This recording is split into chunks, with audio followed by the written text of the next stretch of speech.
औद्योगिक सांडपाण्याबाबत तक्रारीनंतर प्रदूषण नियंत्रण मंडळाची पाहणी. विविध प्रोसेसमधून बाहेर पडणारं रासायनिक सांडपाणी ओढ्याद्वारे नदीत मिसळत असल्याची तक्रार सामाजिक कार्यकर्ते विश्वास बालीघाटे यांनी महाराष्ट्र राज्य प्रदूषण नियंत्रण मंडळाकडे केली होती. या तक्रारीची दखल घेत मंडळाचे क्षेत्राधिकारी अंकुश पाटील यांनी संबंधित परिसराची प्रत्यक्ष पाहणी केली. यावेळी बालीघाटे यांनी औद्योगिक सांडपाण्यामुळे परिसरातील ओढे, नाले, शेती आणि विहिरीचं पाणी दूषित होत असल्याचा मुद्दा उपस्थित करत प्रदूषण नियंत्रण मंडळाच्या अधिकाऱ्यांवर प्रश्नाचा भडीमार केला. त्यानंतर अधिकारी पाटील यांनी परिसरातील ओढे, नाले तसेच दूषित पाणी येणाऱ्या विविध स्रोतांची पाहणी केली. पाहणी दरम्यान ओढ्यातील पाणी तसेच सांडपाण्यामुळे बाधित झालेल्या विहिरीतील पाण्याचे नमुने घेण्यात आले.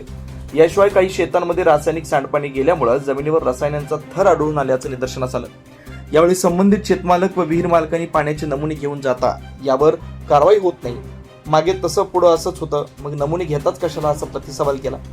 घडलेल्या प्रकाराची नोंद घेऊन नमुन्यांचं परीक्षण करण्यात येणार आहे. दोषींवर नियमानुसार कारवाई केली जाईल असं आश्वासन क्षेत्राधिकारी अंकुश पाटील यांनी दिलं. परिसरातील सांडपाण्यामुळे शेती आणि पिण्याच्या पाण्यावर परिणाम होत असल्यानं नागरिकांमध्ये चिंतेचं वातावरण आहे. या प्रकरणात तातडीनं कठोर कारवाई करण्याची मागणी होते. शिवार न्यूजसाठी हैदर अली मुजावर, शिरढोण.